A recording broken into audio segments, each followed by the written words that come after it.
Everybody, Kenny Wisdom here, and we are live for the first round of the Oregon State Championship. Let's take a look over here at the game. On your left, we have Kevin Krupnick, and on your right, we have Michael Chin. Both of these players are currently qualified for the World Championship. I believe this is Kevin's first World he'll be playing in this year. And this is far from Michael's first. Michael has qualified for Worlds several times. And as you can see, Kevin's going to start us off with a Manectric EX active, opposed to Michael's Virizion EX. So I got a little bit of information from the players. And they will be playing...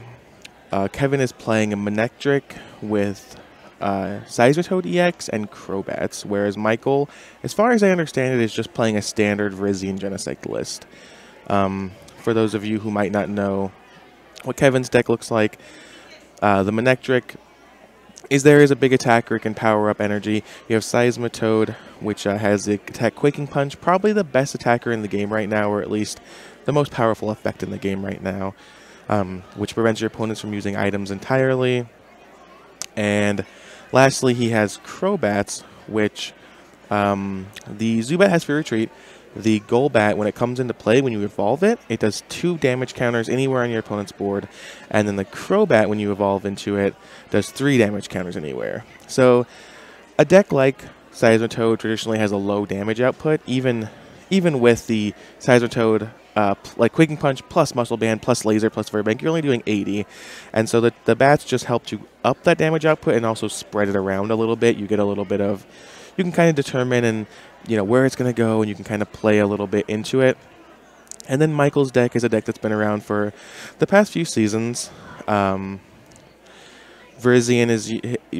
used to power up Genesect. His Virizian's Emerald Slash attack can search your deck for 2 grass energy and put them onto a Pokemon. And it's just kind of a very solid deck, and it's just very powerful. Once you put the energy onto Genesect, you can just attach 1 more energy and a G booster and do 200 damage, knocking out basically anything in the format. Genesect has an ability called Red Signal that says when you attach a Plasma energy to it from your hand, you get a Lysander or a Gust of Wind or Pokemon Catcher effect, which is really powerful. And basically it's just a deck that has a lot of synergy, but relies on a few things going right. Like you have to, if you have to start a Virizion opening, if you don't start with Virizion, it's pretty rough for you. Additionally, you have to hit the first 2 energy, and we see Kevin here actually takes his first turn with no supporter. He's going to go ahead and deal 40 to the Virizion and 20 to the Genesect on the bench, but no supporter, just drops a Manectric, attaches, and attacks. So could be seeing a little bit of a slowdown from Kevin here, maybe a bad hand. Once again, these matches are best 2 of 3. So even if something goes wrong for Kevin here, he'll have a chance to rectify it. And we see Michael Skyling, which is a really important card in the deck. Skyling gets you G Booster, it gets you things like Energy Switch, and right now it gets him Professor's Letter, which says take 2 energy out of your deck and put them in your hand, which, like I said, the Virizion Genesect deck is very powerful, but definitely relies on hitting its energy drops, and so those first 2 are massively important. So that Skyla for the letter for the energy there is great for Michael, and he's going to be able to Emerald Slash for 50, and then attach 2 grass right onto that Genesect.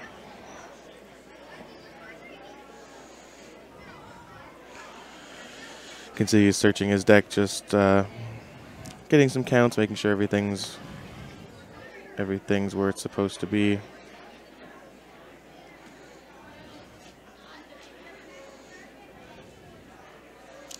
I will be posting the pairings of every round on our Twitter at twitter.com/OTBPokemon. The pairings for round 1 aren't up yet. We had a little bit of an impromptu start. And also, as an extra note, if you guys didn't see my announcement earlier, this venue does have wired internet, has a really strong connection. We use it at the Oregon Regional Championship. It's the same venue. But there was some sort of problem with the hotel internet. There's a accident or something that messed up the hard line. So we are on their Wi-Fi right now. So if it's a little jumpy, I apologize. I've been told that within the next hour or 2, the internet should be fixed. I'm just as upset about it as you are, I'm sure. But I think it looks okay now. A little bit of lag, I'm sure. We are on the Wi-Fi, but just know that that will only improve. We do see an N from Kevin getting a supporter.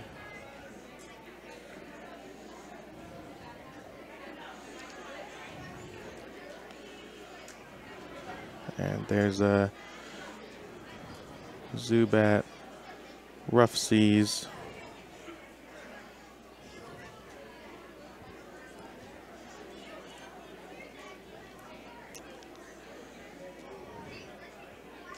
It's like Kevin taking a minute to consider his options.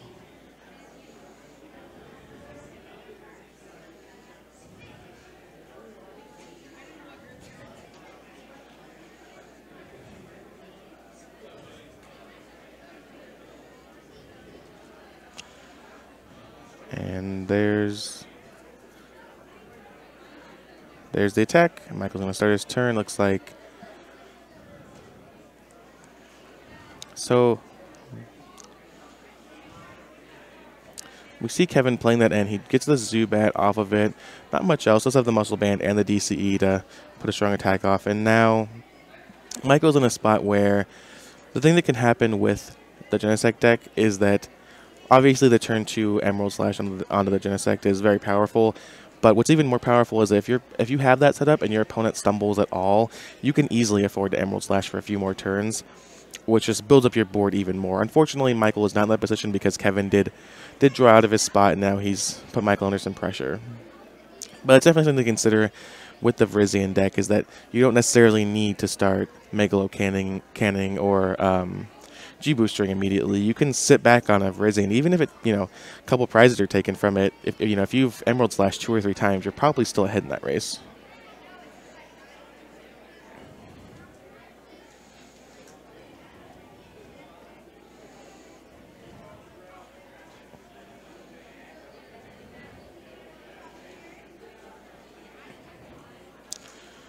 And there's a Jirachi, Stellar Guidancing for a Skyla for a G-Booster. So it does look like Michael is going to take what I think is the correct line of play here. And going to go ahead and attach to that Genesect, retreat, attach the G-Booster, and knock out this Manectric. I think that's where you want to be. Kevin has no other energy on board, and Michael's board state in general is just so much better than Kevin's. But I think you can afford to just kind of be aggressive, take the prizes, and then see what happens. Additionally, the powerful thing about the Virizion deck is that you play the card Energy Switch. So theoretically, Michael can attach the energy we know is in his hand, Skyla, find an Energy Switch, switch that energy off the Virizion, back up to that Genesect, and then G-Booster again. Kevin can play around this a little bit if he doesn't have great attacks this turn by leaving up a Zubat and kind of discouraging that. But if he does that, it's still just allowing Michael to sit back and wait. He can knock out one of the bats with a Megalo Cannon, take a prize, and just kind of sit back and still have that option of the G-Booster. We see a Lysander for a Deoxys. That tells me that Kevin doesn't have much going on. Yeah, you see he just attaches to the Crobat, or sorry, to the Golbat. Deals some damage. He's going to go ahead and do 10 to everything on Michael's side and ship the turn back.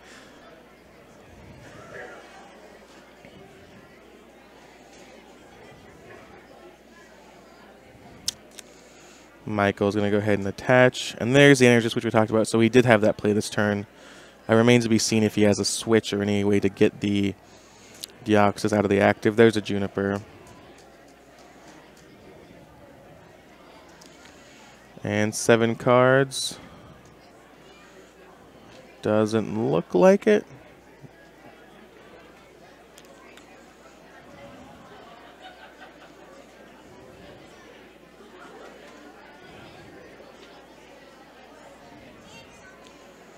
And it looks like Michael's just going to have to ship the turn back.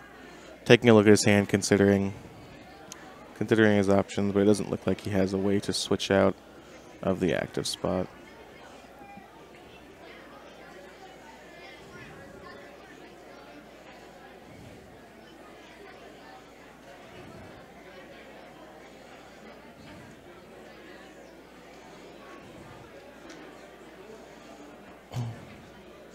And there is that Crobat evolution I was talking about, putting 3 damage counters on the Virizion and knocking it out. One of the many reasons why Michael decided to energy switch then. Obviously that turn he was doing it because he had the Juniper in hand and didn't want to discard it for no effect. But that's, even if Michael didn't have the Juniper, that's a very strong play by Michael, knowing what's going to happen, knowing what can happen in the matchup, and choosing to play it safe.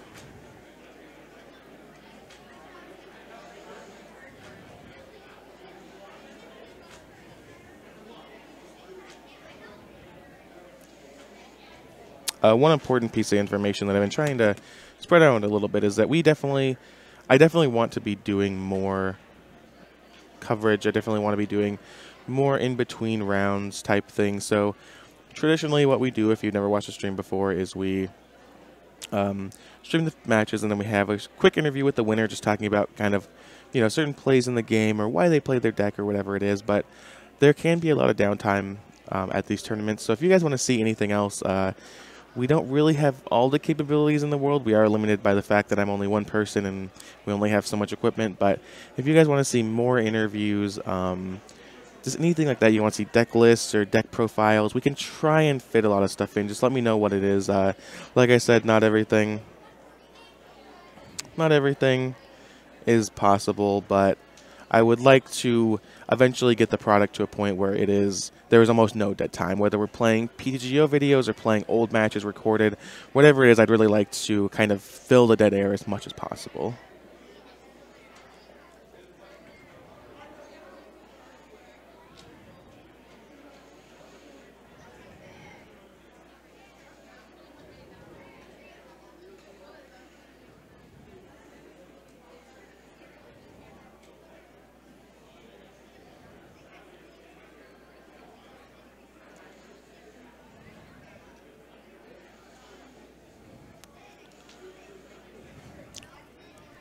Michael's still unable to retreat that Deoxys. It goes ahead, passes the turn back. And this is really letting Kevin come back. Kevin started off a little rough and then got his Manectric knocked out on Michael's turn 3. But Kevin's definitely, that Lysander on the Deoxys is buying him a ton of time and letting him set up his board. We're going to see an Ultra Ball here.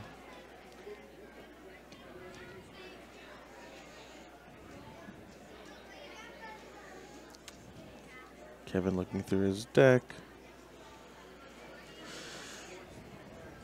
So like I said before, both of these players do have their invites. Like I said, it's Kevin's first year, not first year playing, but first year getting his invite, I'm pretty sure. He's played, I want to say, since the 2012 season.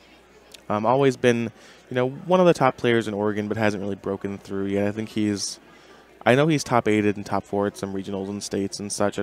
Like I said, this is his first year getting his invite, so hasn't had that kind of breakthrough performance of getting your invite yet, but definitely a solid player and definitely someone to be respected. And I'm really glad you guys invited him. I'm really happy for him. He's a good friend of mine and a nice guy. He just got back from playing in the Crossmaster Arena World Championships, actually, which is like this miniatures board game that he qualified for and got a free trip to France for, which is pretty nice. And Michael Chin, if you've been around the game long enough, you know Michael. He's qualified for Worlds, I don't know, a handful of times. Since I've been playing, he's qualified at least 2, maybe 3 times, including this year. He got second at the Washington Regionals last year. Just always one of the top performers in Washington, and I think he's been able to dedicate more time to the game lately. It looks like the players are having a discussion about something. Didn't quite see what it was, but it looks like the Jirachi's going to go ahead and fetch a Sycamore. But yeah, so both of these players, solid players. Michael definitely has a longer history of consistent events, but Kevin's also has not been playing for even half as long as Michael, so it'll be an interesting to see who does better throughout the season. I think Michael has more points right now. Michael, I know, is one of the points leaders in Washington. And there's the Sycamore.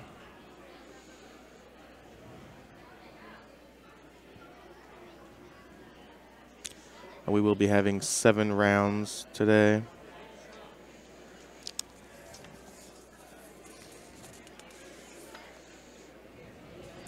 So I imagine the tournament will be 7 rounds, top 8. That's going to be all happening today. Mind you, there's no day 2, so we'll be here all night with 7 rounds of Swiss, followed by the quarter, semi, and finals. I didn't get a count on how many Masters are playing, but looking at the pairing sheet in front of me, the highest table I'm seeing is 70, so 140 players. Now 72, so 144 players is the highest table I'm seeing right now, so pretty reasonable turnout. I'll triple check when I have some time and let you guys know the number of Masters playing, the number of rounds, etc. And maybe we can talk a little bit about what record it will take to make the top 8. I know it can be difficult if you have a, let's say, 7-round tournament, but you're on the cusp of having 8 rounds. But based on attendance, you can have a situation where some X1 and 1s will miss, which will be pretty unfortunate. And just other things like that can happen.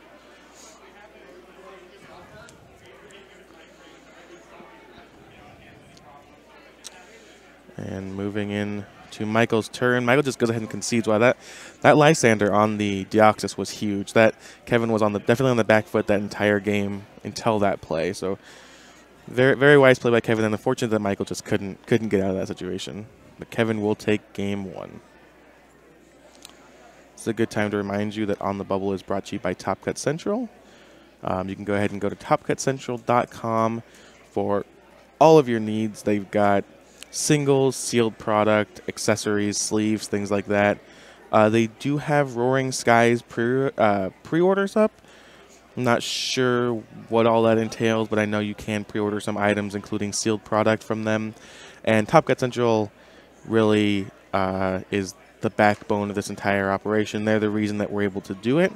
So if you like the stream and you want to see it continue, please check out topcutcentral.com and pick up some stuff. You can buy one of the playmats you see on your screen as well. And if you need, I mean, they're based in Chicago. I live in Washington State. And I have never gotten an order from them in less than 3 or 4 days, which I feel like is pretty good, just standard shipping. So definitely check them out. Check out our YouTube channel at youtube.com/onthebubblepokemon. All of these matches will be up in the next few days on there. And subscribing there is a big way to help and support the show. Really helps to have a higher number of YouTube subscribers and views. Really helps us do the things that we want to do.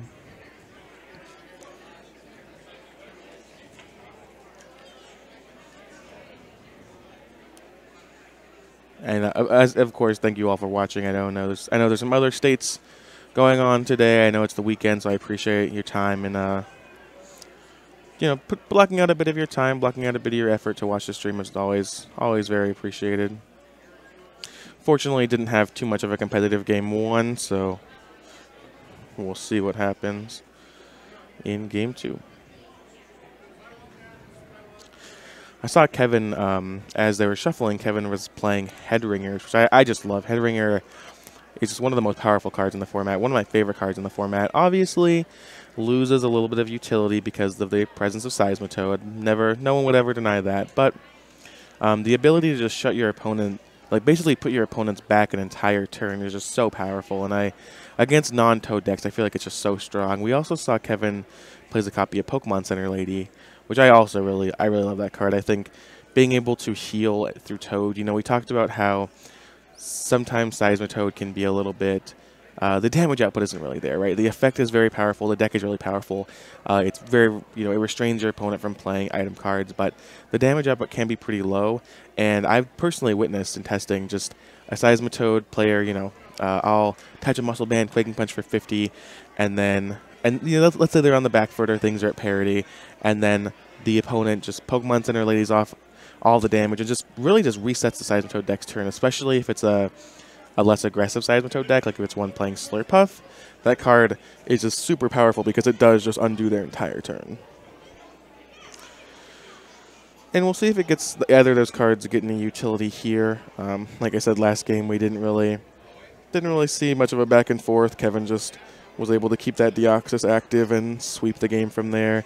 And Seismitoad is definitely not one of Michael's primary attackers. I think even though Seismitoad is very powerful, I think he's just on the Virizion Genesect plan. If he has the opportunity to Quaking Punch, if it's a good spot for him, he'll definitely take it. That's why the card's in the deck. But his first plan of action is definitely turn 1, attach an energy for Virizion, turn 2, attach an Emerald Slash onto a Genesect.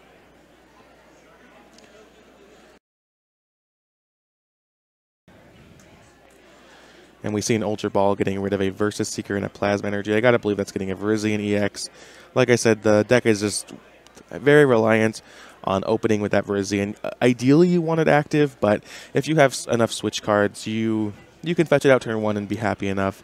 We're gonna see Michael, I imagine, attach a Grass to it. If he has DCEs or he plans on going in with Seismitoad, I could see him just attaching it. But like I said, I don't imagine that that's actually the case. And yeah, we see he attaches the Grass there. And it looks like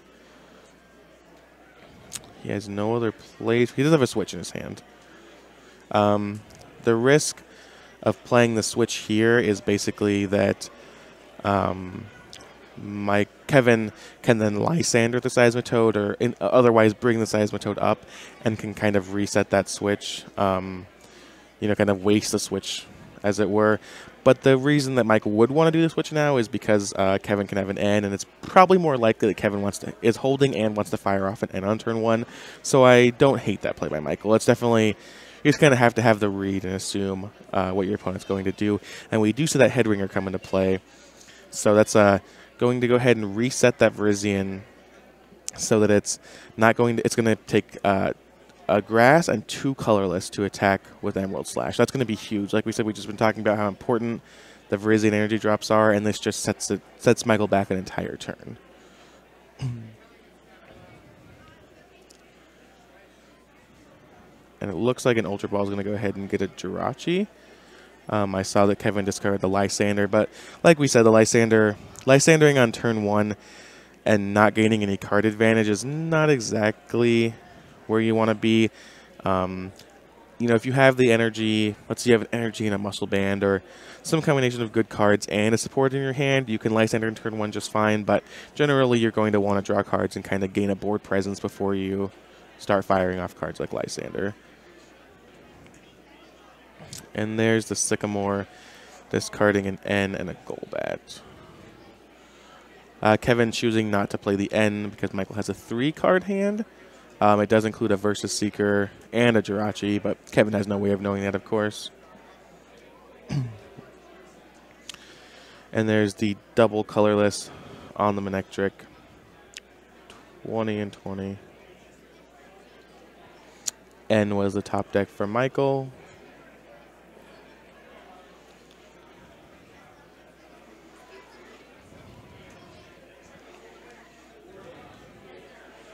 And there's a second energy attachment onto the Virizion EX from Michael. Well, that's not going to do it. He's going to likely have to pass. He does have an option of playing a supporter. Looks like he's considering whether he should play the N or play the Jirachi and fetch out a different supporter. Jirachi is a low HP Pokemon, so that's kind of where the trade-off is. You see Michael pulls a Zero Stick to the front. He can go ahead and play the Zero Stick and blow up that Headringer. And that's kind of one of the advantages that this deck has, but it's very similar to the Lysander play we were talking about with Kevin, in that Michael's not gaining too much card advantage here. Usually your supporters, your card advantage cards can let you draw cards, reset your hand, things like that. And this, while it lets Michael attack and it lets Michael power up that Seismitoad for next turn, it's not even the best Emerald Slash. The best Emerald Slash is onto a Genesect EX. And I think this is fine for Michael. He has a Versus Seeker in his hand, and he has an N in his hand as well. So he's going to be able to buy back, or he's going to be able to use supporters later on in the game. But it's definitely a tough decision, and one that I'm pretty sure players will be split on. But I do like just kind of getting rid of that Headringer and starting to get somewhere here. Do some damage, build up your board a bit. He could also choose to discard the DCE from the Manectric, which it looks like he might do. It looks like he's considering it. I can see, you can see on your screen actually that he's holding his head in his hands, kind of considering what to do. The short term, yeah, so he goes for the DCE, and basically it's just short term versus long term. Like, if Michael blows up the Headringer, he gets to attack this turn. But, like I said, that Emerald Slash isn't even at its best. And knocking off the DCE can be big, you know, it sets Kevin back. Kevin just needs 1 energy to attack, but to do some, you know, relevant damage and really put it out there, he's going to need more. So, reasonable play by Michael. I think something I hadn't considered initially, but I think it's probably fine. You don't, like I said, the damage doesn't really matter, and we see. Sorry, not that the damage doesn't matter, but the Emerald Slash just isn't at its best, and he's going to be able to hit it next turn, assuming he has energy in his hand, which he has supporters, so should be able to draw into one. Now, if Michael doesn't, you know, versus he goes for a Sycamore or ends and doesn't hit an energy, it's just going to be terrible for him depending on what Kevin does here. Like, if Kevin has any amount of a reasonable turn and that happens to Michael, that's going to set him back so far.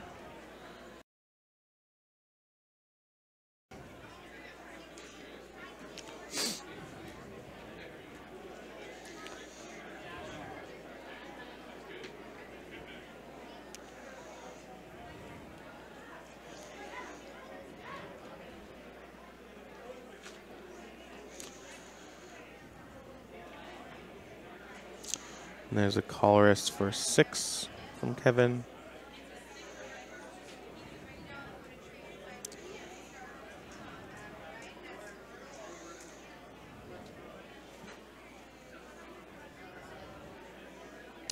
He does hit a lightning energy. He does have the muscle band as well. So he drew into some nice ones. He definitely has things going on.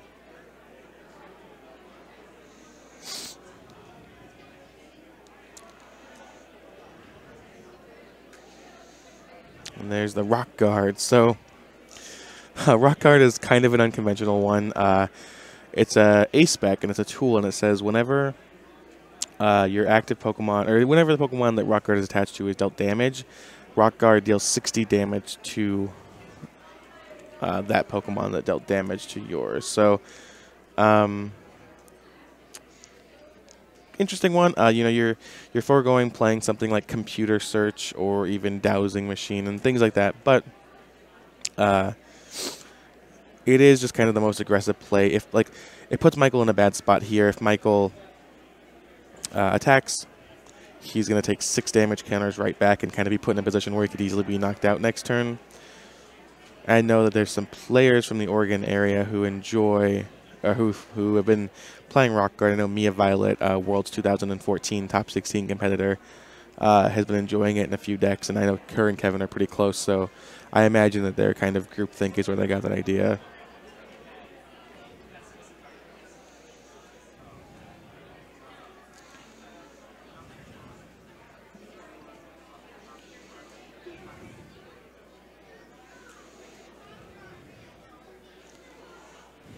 I just got word that 2013 British Columbia regional champion Grant McClellan has won his first round. He is playing an Execute deck, so he's I don't think he's closing in his invite quite yet. I think he's had kind of a rough season, but did win the first round. It's where every great journey begins with one small step, so we'll see how the rest of the tournament goes for him.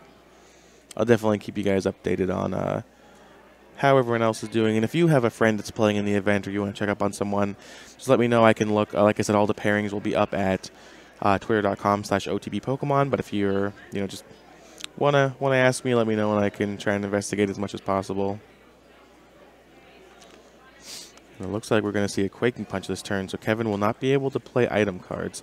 And the top deck of the Headringer is exactly why Headringer is not just a completely broken card. Sazerato definitely shuts it down. There's the retreat on the Zubat.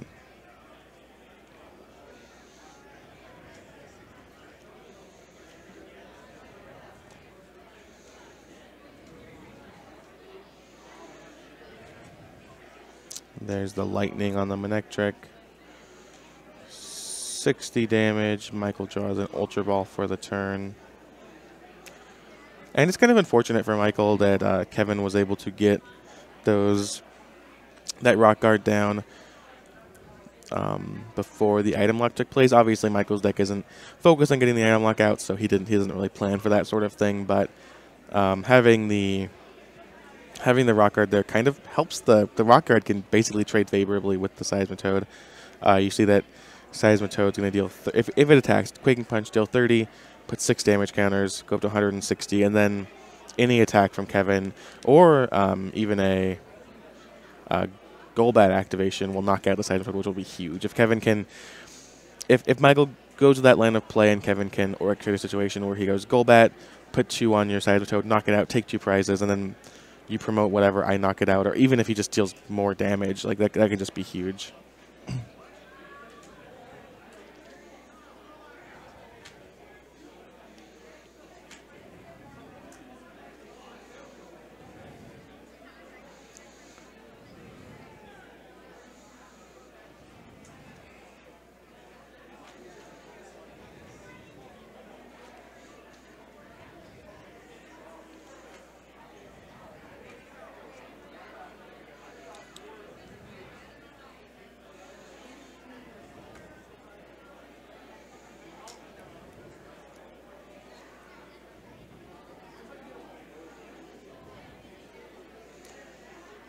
Sorry about that. I think we experienced some lag in the stream.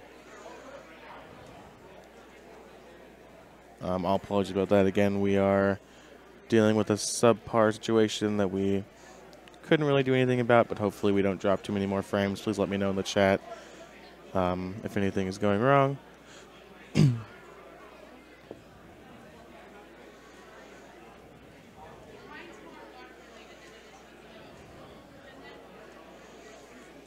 And Michael decides he just has to Quaking Punch.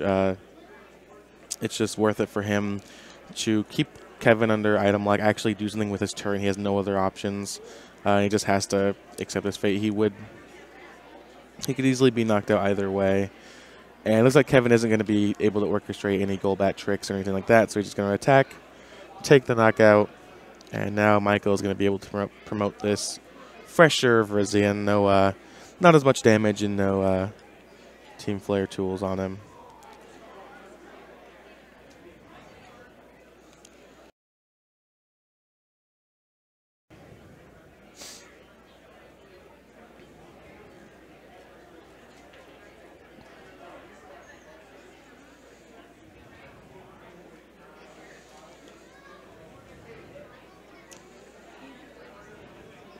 Michael considering his options.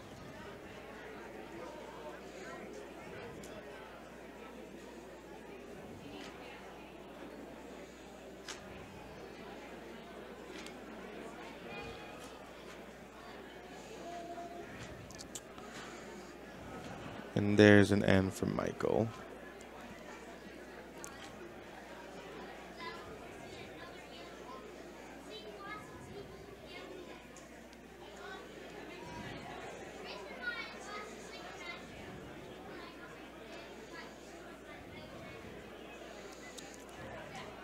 Michael going to get the full set of 6 cards while Kevin only takes 4. Versus Seeker, Lightning, Muscle Band, and Zero Sick are the draw for Kevin, so he's in a fine place. The end didn't set him back too far.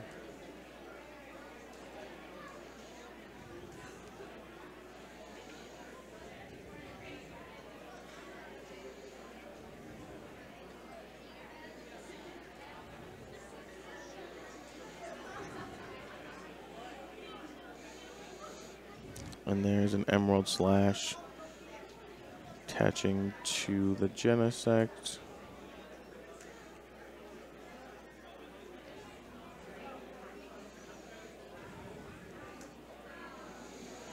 And Kevin taking his opportunity to be out from a Quaking Punch to go ahead and attach the Muzzle Band to the Manectric. And he won't have to deal with Quaking Punch anymore in the game.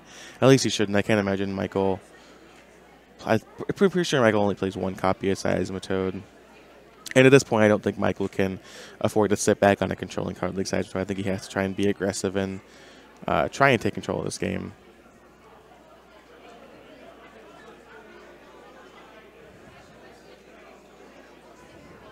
Oh, so it looks like yeah,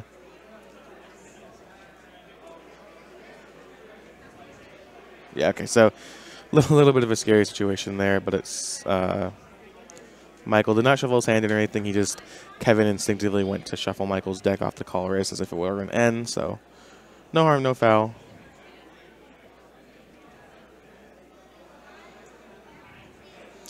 Rough Seas replacing the Dimension Valley. Gonna go ahead and heal that Manectric.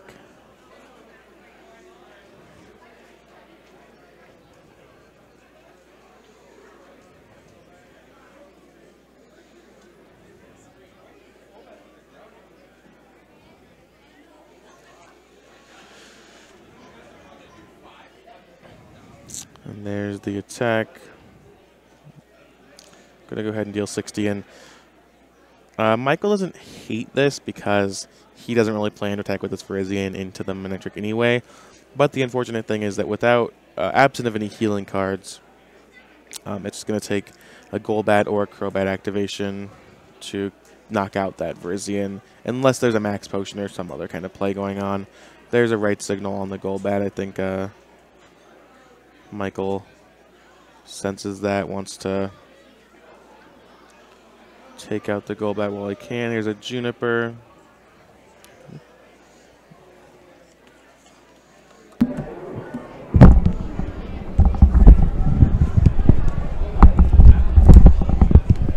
We've got a Canadian player extraordinaire, Trevor Reed, joining us in the booth. How's it going, Trevor? Good, good. Starting off the day 1-0, so good. Nice, nice.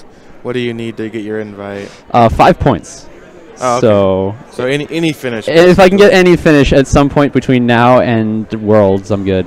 Okay. I have a few league I have like 3 league challenges coming up in the next month, so hopefully I could top 4 one of them. Not bad, not bad. So we're here in game 2. Manectric Bats versus Virizion with a Seismitoad and general Virizion deck. Kevin went ahead and won game 1, and now prizes are 4-6. Have you played this matchup before, or what are you? It's actually kind of an interesting matchup. It depends a lot on how aggressive the Manectric can get the ringers on and how aggressive they can start with Manectric, get the Golbat out, start one-shotting. I think it's in the Manetric's favor pretty solidly, mainly because of the numbers that they can grab. But if Virizion can get a fast start, deny the ringers, it can just go out of control really fast for the Manectric. Yeah, and we just saw that Virizion has 140 on it on the bench, so Michael uses Red Signal to knock out that Golbat, make sure there's no Crobat shenanigans. Because that just seems devastating if Kevin's just able to take 2 prizes off not even attacking. Like, the Crobat just seems so powerful if you can orchestrate them right. Yeah. And Michael's at 5 prizes right now, or? 4. 4 prizes, yeah. That's very good play taking out the Golbat. The big number generator will be the Crobat, so if he can deny that, or at the very least like deny the double Golbat, he'll be in really good shape. As in right now, he's actually in a pretty good spot right now if he can deny that Crobat, because he can G-Booster through the Manectric, and then he has the Jirachi as just a cheap prizer to win the game. So looking good for Michael, I believe. Damage on the Virizion's a little scary, but once again, if you don't live in a world with Crobat, Michael's in the advantage right now, I feel. Yeah, and even then he has to get a full Crobat, not just a Golbat. And Kevin only has 1 Zubat out, so it's very possible that it just doesn't come into play. Definitely something Michael has to worry about, though. A cool play, though, if Kevin can, will see it, is if he evolves into Golbat and touches energy, he can do the 20 to the Virizion and swoop for the 10 to his board, taking out the Virizion, that would actually put Michael quite a bit back if he can then puts Michael at the odd prize and then throw 2 Manetrics at that 1 Genesect. That could be pretty devastating. Yeah, we saw Kevin win game 1.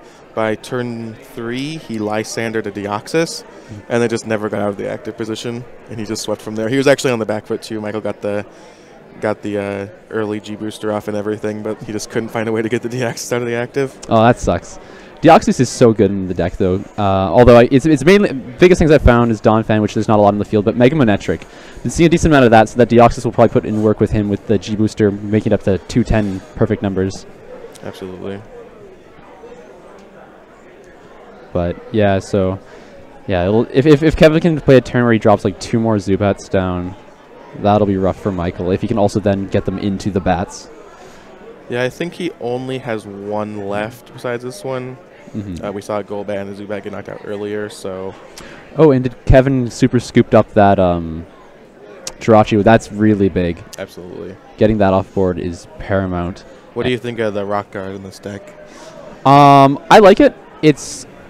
I have a hard time evaluating Rock Guard because it really depends on what the opponent has for it. Like, if they have a lot of Xerostic, it's not as good. Or if they can get the Toad, if they play Toad, get the lock first. Or if it's even one-shotted, it's like a plus 60. I think I like it, but I haven't played too much with Rock Guard. But I was playing Toad Bats in BC, and I played against Ricky Gao in Swiss and Top 8. And the Rock Guard didn't end up mattering too much. I just ended up powering through the Rock Guard with the Toads in the top 8 games at least. So I don't know. I feel like it's either a hit or a miss, but it seems like a lot of times you can orchestrate a situation where it doesn't matter that the 60 is going on you. Like either you're going to get knocked out anyways, or you're going to live an extra turn. Like it seems like a lot of times it just doesn't really come into play as much as you think. Yeah. In a deck with bats, it's obviously much better. Oh yeah, because then you can orchestrate the numbers better. Some situations I've found is where Rock Guard actually ended up helping me is I purposely hit it for 60 so it doesn't get looped, sort of thing like that, by poison. And that was devastating. Yeah, we see the Jirachi gets the Skylug, gets a Head Ringer, allowing the Manectric to do 60 more damage and take out the Genesect. So now 2 prizes left for Kevin. Michael doesn't look happy about the situation. He's still at 4 prizes. If Kevin can get a Golbat and an Energy at any point, he can bite the Virizion and Super Round for the knockout, or just get a Lysandre and kill either of them. So absolutely, things looking atrocious for Michael right now, unfortunately. Yeah, it's not been a great series of games for Michael, unfortunately. Yeah, but that's why I think there's the Manectric is sort of in the favor. Like, even though Virizion has the power, there's just so much that the Manectric can do to swing it in its favor, like the Head Ringers, the Crobats, just even the Rock Guard to a degree. Especially if you can hit them for 120, force them to kill themselves on the Rock Guard, sort of thing like that. But yeah, Virizion needs just like Virizion usually has a pretty solid start regardless. That's kind of like why the deck is good. Ooh, Mew down. That's cool. But it really depends a lot on how fast the Manectric or how steady the Manectric gets set up. The fact that he has the 2 Manectrics is especially brutal. Absolutely. And what do you think of the Mew in Michael's deck? I'm not a huge fan of it. I see the reasoning for it. Does he also run Dimensional Valley, I'm assuming? Yes. Okay, so like the turn 1 Emerald Slash, it's cool, but Mew's just so fragile, and you already have like the Jirachi that's fragile, and you have the Mew fragile, Jirachi fragile. They only really have to kill 1 Virizion or 1 Genesect. And I find a lot of times where the decks run out of steam against a Virizion Genesect is when they have to kill that 3rd thing. I mean, like, if it gives him consistent turn 1 Emerald Slashes, it's definitely good. It's just those, like, times like this, for example, where, like, you get it late, and it's just such a turn 1 card. Like, I mean, those are good, but does he run, like, 4 Mew, or is it, like, 2 Mew, 3 Mew? I actually don't know. I haven't seen any others in either game, so I assume just the 1 or 2. I just feel at lower numbers, it's hard to get out the first turn, and then after that, it's not the best. I mean, you can bring an Emerald Slash for 1 energy out of nowhere to a Genesect, but then you give up 2 prizes. So, I don't know. It's probably good. I haven't really tested with Mew. But, yep, and there's the game with the energy swoop around with the Golbat. Looks like Kevin's going to go ahead. Enter that 0-1 bracket. Here, you see. Or 1-0. See Michael not looking too happy about this. It's never, when you have a 7 or 8 round tournament happening and you have, take a round 1 loss, it's very possible that you need to X 1 and 1 to top 8 the tournament, so you basically have to run perfect the rest of the time, which is not exactly where you want to be. Not really, no. And there's 8 rounds today, I'm hearing? Or is there 7 or 8 rounds? Does anyone know? 47 players, so that would mean 8. 8 rounds? Should be 8 rounds. So probably about 362s will make it. Huh. So I'll go ahead and grab Kevin for a quick interview. Thanks, Trevor. Sorry No you're problem. not on camera. I didn't No, account it's for okay. anyone else being here. There you are. But We will be right back.